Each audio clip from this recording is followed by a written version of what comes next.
Okay, so today we're going to talk about collaborative problem solving. This is a way of working with children and teenagers, regardless of the problems that you're concerned about. It can be kids that have very minimal problems that are developmentally in a good space, on task, meeting their developmental milestones. It can be for kids that are having some moderate problems.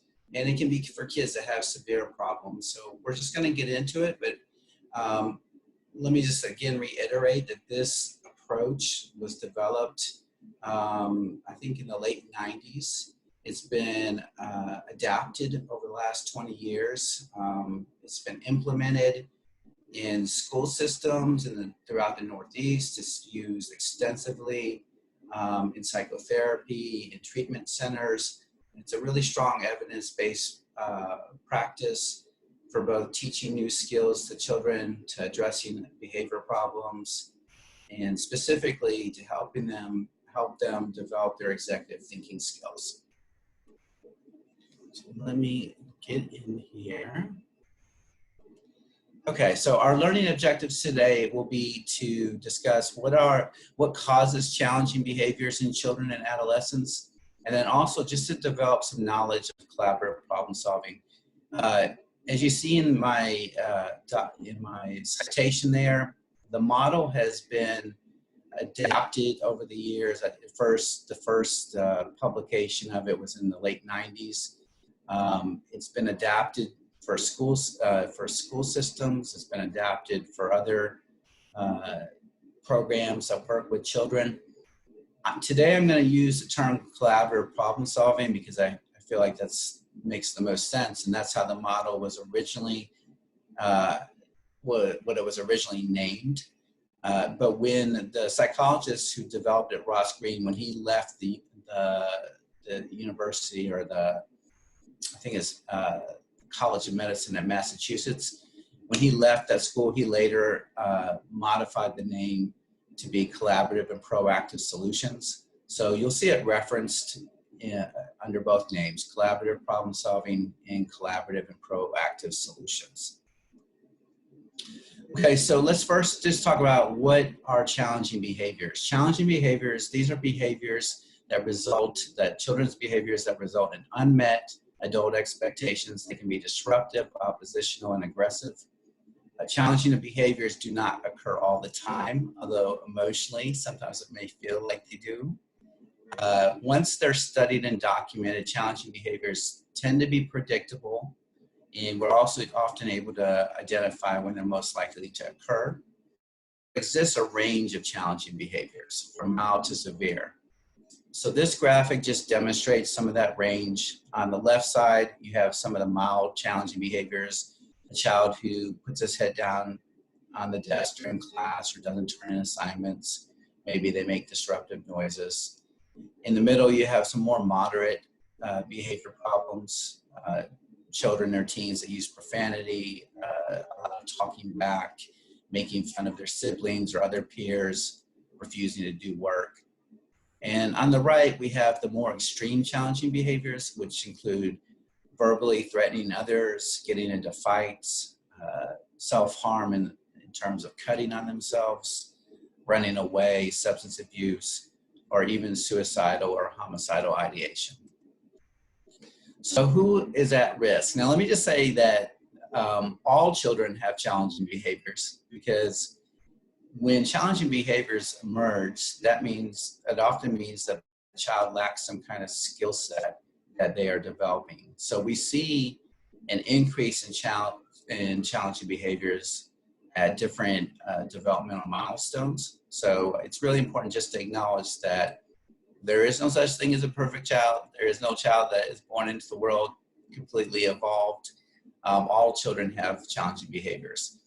This is a list of children who may be at higher risk for presenting a higher level of challenging behaviors. Children who are black and white thinkers, or they tend to think in terms of all or nothing categories.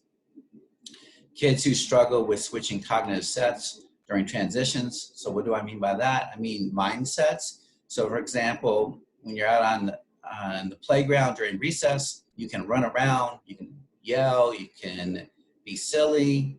But when you're in the classroom, you're expected to use your inside voice, to wait your turn, to sit and not move around a whole lot. And so for kids that have difficulty switching these cognitive sets, you might go out to recess, run around, be loud, and then when they come back to the classroom, it's hard for them to get into that classroom mindset. Children who are impulsive or disorganized tend to present with challenging behaviors. Children that are easily frustrated or they have problems with separation of affect, what this means is where they are consumed by their emotions. It becomes, it's almost like they get wrapped up in their emotions and everything to exist. Kids that have expressive language or receptive language disorders are at risk. Children that are anxious or naturally irritable due to mood, and then children with trauma histories. Challenging behaviors, especially during developmental milestones, developmental periods, challenging behavior usually indicates that they're trying to learn new skills, but kids that have some of these characteristics are at higher risk for challenging behaviors on a more intense level. So what's the neuroscience? Basically, if we were to break down the brain into three categories, we have the midbrain, which is involved with our autonomic functioning. Basically, it controls things like our breathing, our blood circulation, things that we don't have to think about. It's the most primitive aspect of our brain. And we have the limbic system. This is where our emotions are based. It's where our sleep is based. This is where our fight or flight response is. The limbic system is evolutionary development that's based on both survival and connection. It's really grounded in emotion. And then we have the newest part of the human brain is the prefrontal cortex. Is the last part to develop. This is when we make decisions based on reasoning, analysis, reflection.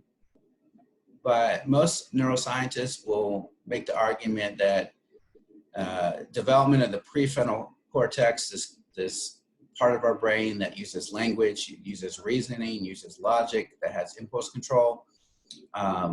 This part of our brain develops throughout our entire lifetime, but really it's not really an adult brain until we're in our mid-20s. So when we think about this in really kind of a binary perspective, you have this really strong part of our brain, the limbic system, where our emotions are based. And then we have our thinking brain, the prefrontal cortex. The limbic system is often more it is more powerful for all of us in the prefrontal cortex, but you can learn to control or to use your reasoning to calm down the emotional part of your brain. But one thing I like to share with parents is that if you think of a child's brain as like a light switch, that you turn on and off with the lights, if the emotional part of the brain is really active, then the thinking part of the brain, the prefrontal cortex, is basically turned off. Likewise, if you can, or conversely, if you can engage the thinking part of the brain, the prefrontal cortex, it calms down the emotional part of the brain, the limbic system.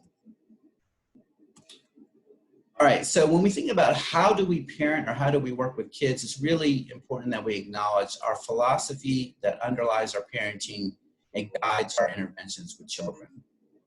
So traditional philosophy is often this belief that kids do well if they want to do well.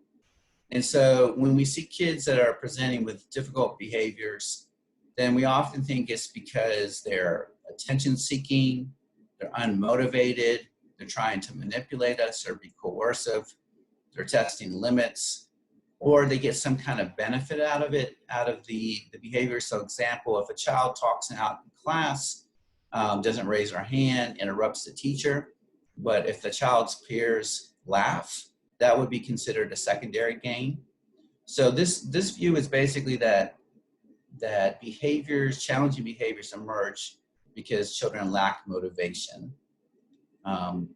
So if you have this perspective, then ways to make your child do well include rewarding the behaviors you like, punishing the behaviors that you don't like, or applying unpleasant consequences, and giving children incentive to do well based on the belief that they'll do well, that they didn't necessarily want to do well. We have to incentivize them. So this idea that it's basically behavior conditioning, it's also teaching social norms, and it's applying rewards and consequences. So what does this look like? This is when we use token economies. In schools is where you have different level systems. If we use behavior charts that are linked to rewards and consequences, and the adult version of this would be, your performance evaluation that you receive every day as a professional. This behavior modification, it works well for kids if their challenging behaviors stem from a lack of motivation to do well. So in other words, if someone is acting out because they're not motivated, and then we provide rewards for positive behavior, unpleasant consequences for negative behaviors, then usually the behavior changes very quickly. So what about the kids who do not respond? Or what about times during a child's life when they do not respond to rewards and consequences? Here's an example. Bryce is a 10-year-old boy. He exhibits explosive behaviors that his parents and children have a difficult time understanding. So he loves waffles. On Friday, he gets waffles out of the freezer for breakfast, and he sees that there's 4 remaining waffles in the box. So he thinks to himself, I'll have 2 waffles today and 2 waffles tomorrow. He enjoys his waffles, and then he goes upstairs to get dressed for school. When he comes back downstairs, he sees that his little sister is also eating waffles. And so he instantly starts screaming, no, no, no. And he runs over, knocks over the kitchen table. He's crying, all because his sister is eating waffles. So what went wrong here? What skills did Bryce lack in this situation? What I would, when we think about this, if it was due to a lack of motivation, that Bryce, we would be assuming that Bryce doesn't understand the concept of sharing, that Bryce doesn't understand the principle that we don't yell or scream. In this case, most likely Bryce already understands those social norms. But if we think what happened is that in his mind, he had already concluded, I'm going to have 2 waffles today and then I'll have 2 waffles tomorrow. And then when he saw his sister eating waffles, this just kind of threw him for a loop. Basically, he lacked the cognitive flexibility and the frustration tolerance to deal with this challenging situation.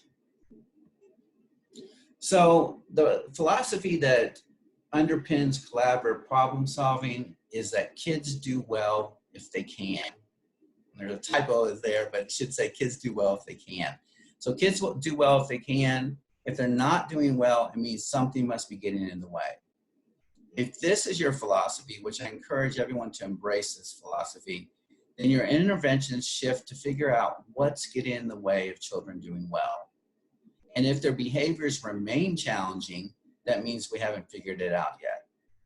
So challenging behaviors occur when the demands of the environment exceed an individual's capacity to respond adaptively. This is true with children. If we ask them to complete some kind of task and they lack the skills, they will most likely get frustrated. They will either start crying and shut down. They will walk away from the situation. They may get angry and argue.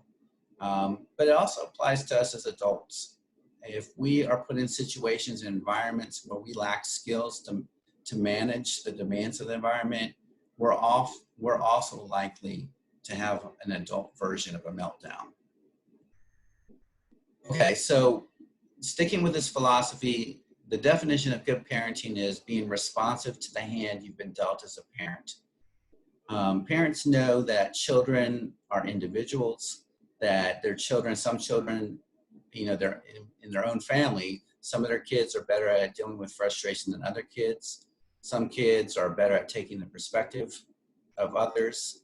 Some kids are better at making compromises. So every child is an individual. Being a good parent means that you're responding to your child's strengths as well as areas where they struggle. What is collaborative problem solving? It's a cognitive behavior model that explains challenging behaviors as a result of underlying deficits in three main areas. Cognitive flexibility and adaptability. This is basically being able to think of more than one solution to problem solve. Frustration tolerance. When things don't go your way, you get dysregulated. And then, and those two, this idea of being able to be flexible in your thinking, to learn new things, to try new things, to manage frustration, together they comprise this broader category of problem solving. So if this is your approach, which again, it's evidence-based approach that I highly recommend, then the idea is to teach skills that help children solve unsolved problems, and that also limit their difficult behaviors.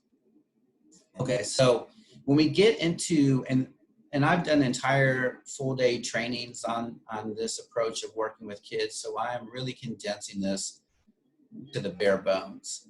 But basically with collaborative problem solving, there are three responses to challenging or negative behaviors we see in children. Plan A is just to impose our will. This is where we tell a child, stop, don't. If you don't stop doing that, then you get no TV tonight.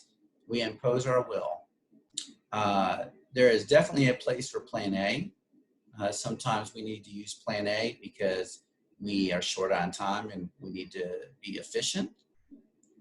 When there's issues of safety, if we have a younger child who's about to run out into the street and we yell stop, right? We need to use Plan A to keep them from being hit by a car. Plan B is what we're going to focus on today, so I'll come back to that in just a second.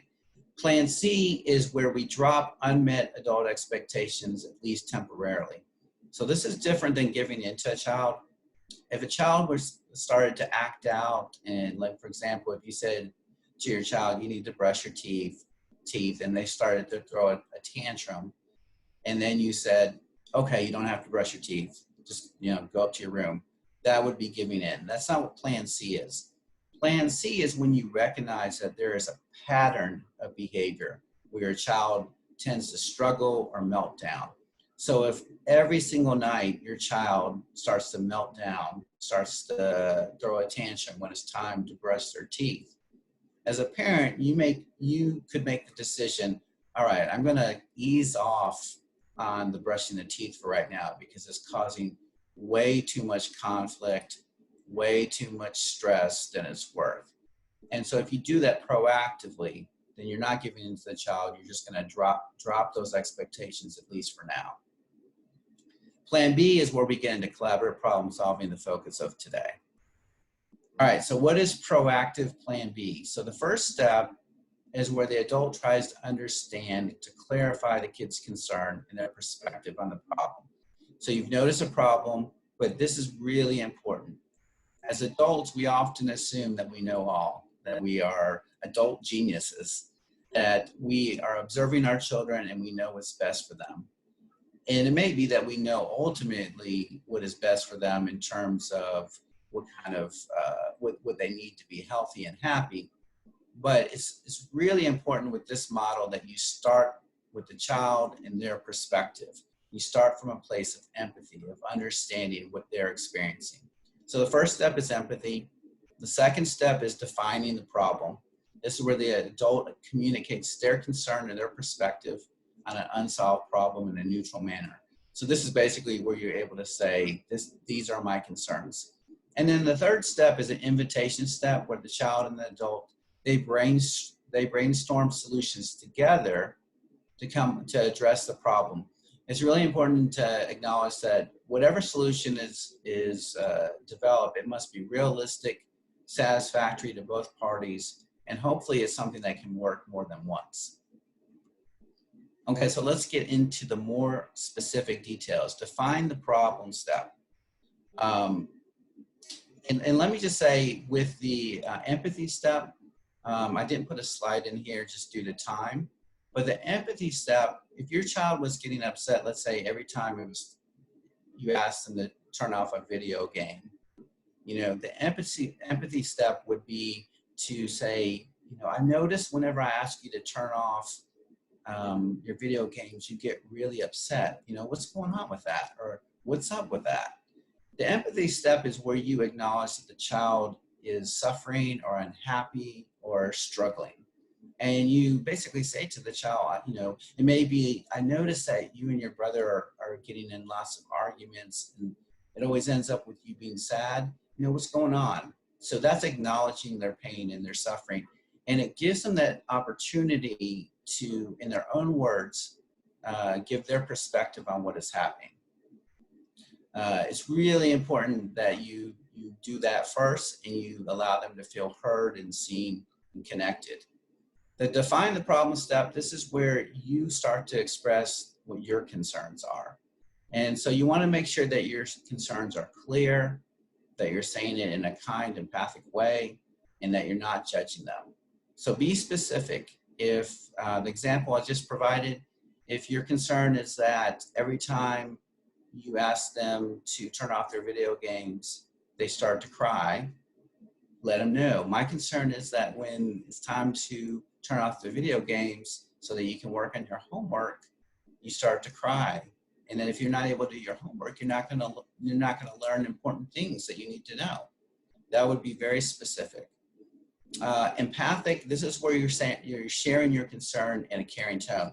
If you notice with the example that I just gave, not only did I, acknowledge that the child cries when I ask them to turn off their video games, I also expressed my concern or my desire that I want them to be able to learn important things in school. So it's really important that you're calm when you are in the define the problem stage, and that you're also expressing, what your goals are for the child, what your aspirations are, what your concerns are. And then non-judgmentally, this means that we are not criticizing our child's character, and we're not calling them names. So we would not want to say to our child, you're so lazy, you never want to do your homework, all you want to do is play video games. It's a very judgmental statement. It doesn't have, it's not part of collaborative problem solving.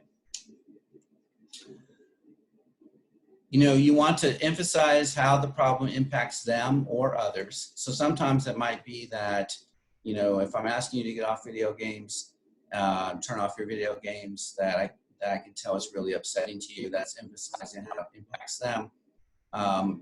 If you were to talk about when I ask you to get off video games, you get angry and you throw the video game controller, or you hit your brother, that would be emphasizing how it impacts others. Common adult concerns, they include these types of things. How a child makes and keeps friends, how they get along with their family members, are they doing unsafe things, are they being aggressive, are they following house rules? These are the types of concerns that adults have.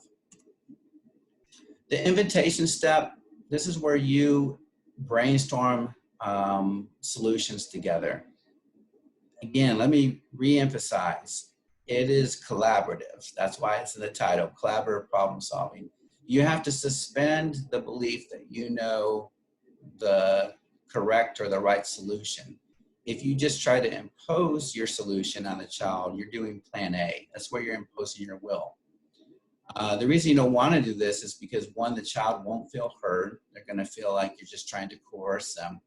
But more importantly, or as importantly, the child will not develop the skills of problem solving, of thinking in different ways, of taking the perspectives of others.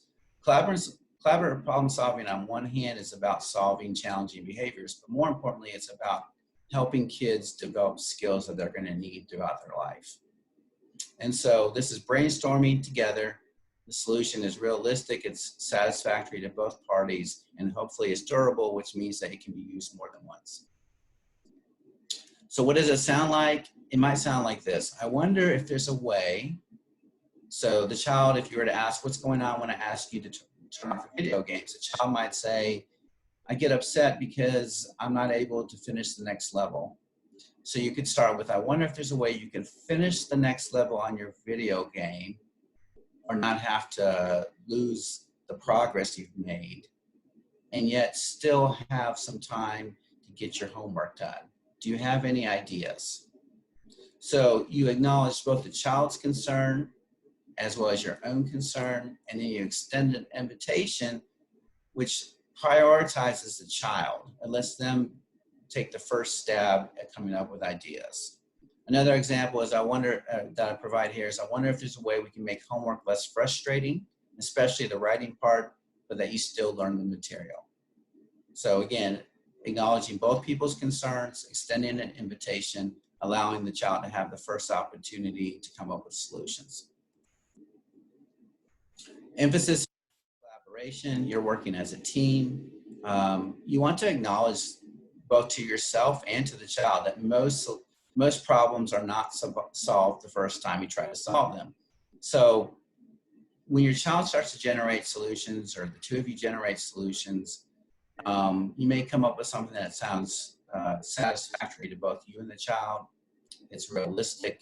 But you always want to make sure that both you and the child recognize if this doesn't work, I think this is a good plan, but if it doesn't work, we'll come back to it. We're not going to give up. We're going to keep working at this and figure out what we need to change to make sure that it does work. So a good solution, it's got to be realistic. It's got to be satisfactory to both parties. If a child said to you, for example,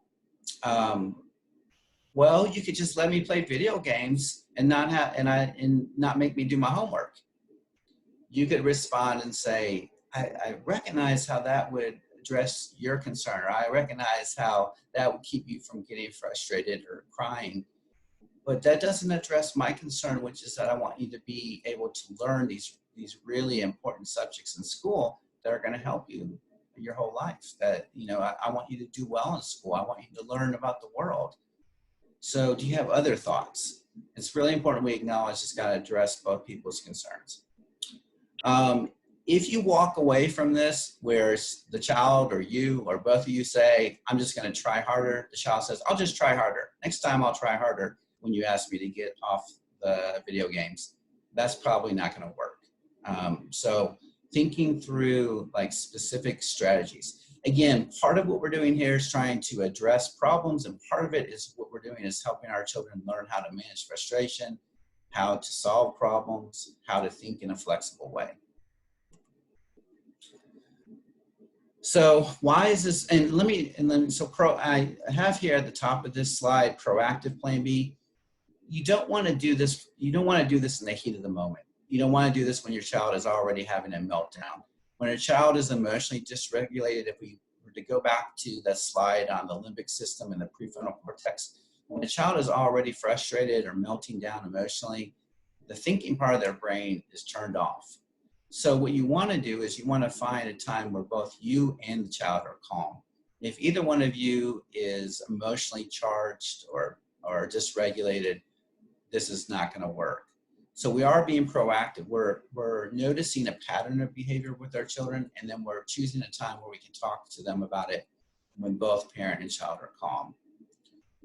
These are some reflections on why this approach is beneficial.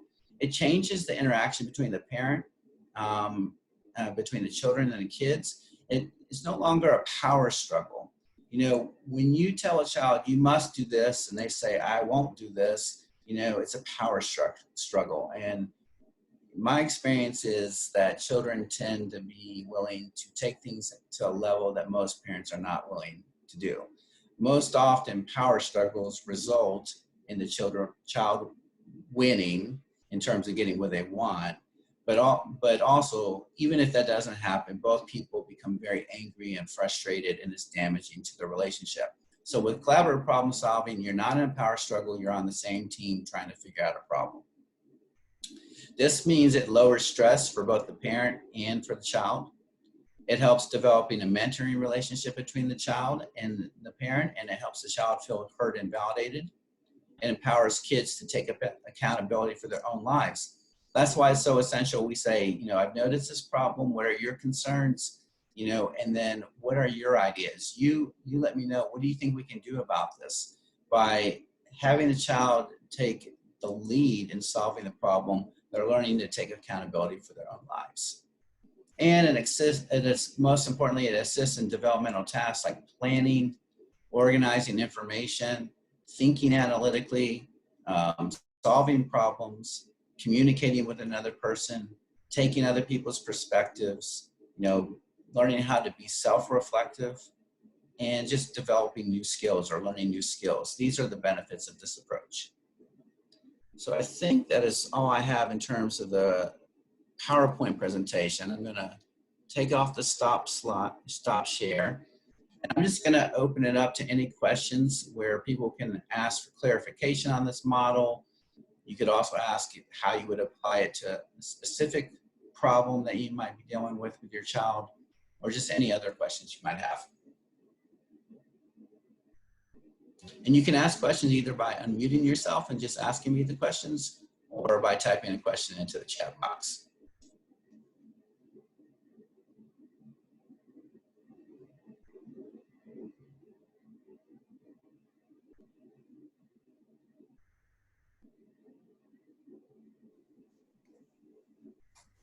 Do you guys have any questions for Eric?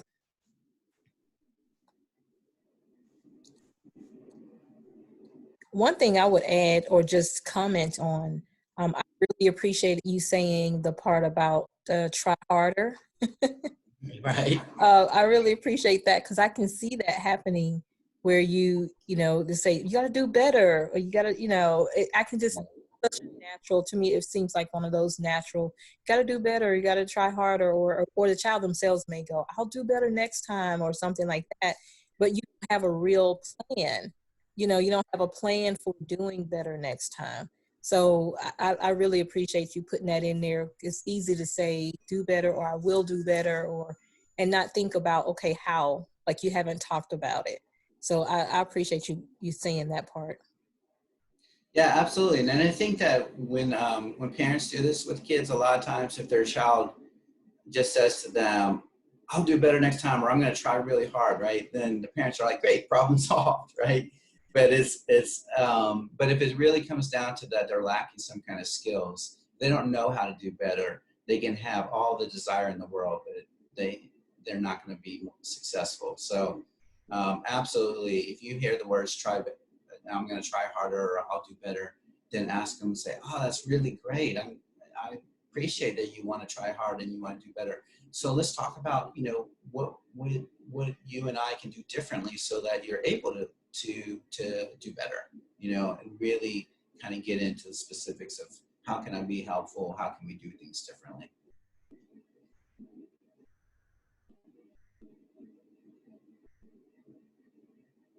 I don't see any specific questions, but what I will say is just that this is ongoing. If you're a parent, you already know this, that teaching, learning is ongoing.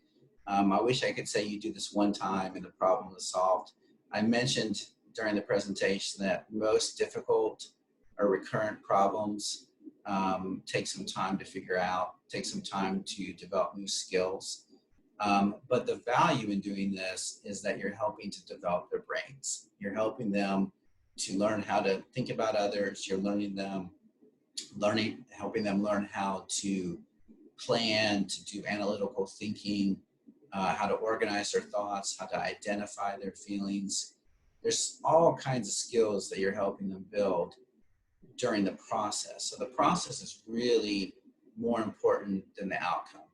Ultimately, we want them to solve problems, but if we can teach them how to solve problems, that's something that's going to benefit them across all their relationships.